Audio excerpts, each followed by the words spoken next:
Ang ganda ng DXN eh. Tama, ang ganda ng kumpanyang ito.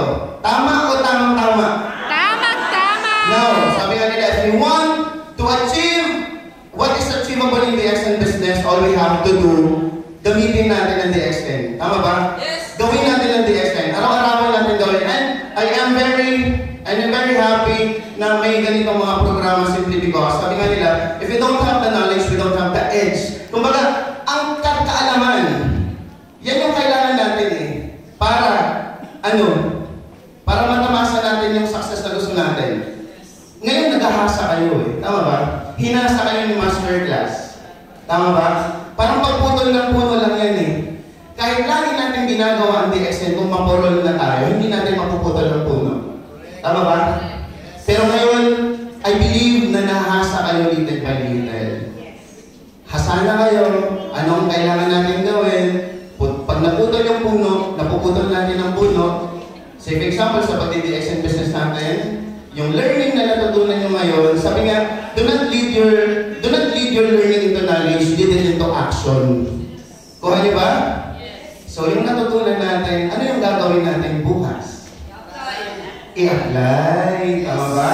Application is very important. We have to take action. And not only action, but massive action. Tama ba?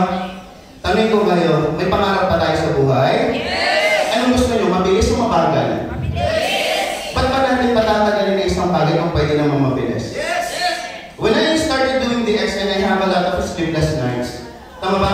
Because gusto kong matapad ang pangarap ko sa buhay eh. Hindi naman paglalaro ang DXN eh. Tama ba? Ang pag-DXN business natin, we can encounter a lot of challenges. Tama ba? Sino dito yung nakaramdam na ng mga rejection and challenges? From people around them. Family members.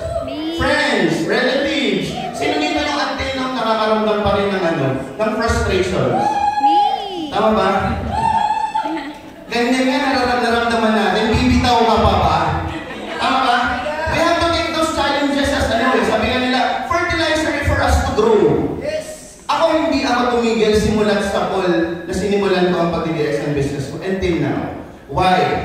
Lastly, simple lang naman eh. You have to give heart on what you are doing in your DXN business on your daily basis. Gawin mo ang pag-DXN mo na may puso. Kasi pag ginawa mo ang DXN na may puso, ma-enjoy mo ang ginagawa mo. Yes. You're not doing DXN business for money only. You have to do DXN simply because you want to make an impact sa society mo. Yung simpleng mabenta mo yung tao ng kape, nagpasalamat sa iyo, ang ganda po ng kape ng DXN, natulungan po ako. Tama ba? And from there, pag binigyan mo ng puso ang pag-DXN mo, for sure, 1 to 2 to 3 years from now, you can be a successful DXN distributor, not only in DXN Philippines, but in the whole world. Pwede kang tapitin mo yung katabi mo, sabihin mo sa kanya, you can be a crown ambassador. Yes! I can do it! Ayaw ko, pilapin, sabihin mo sa kanya, hataw na, partner!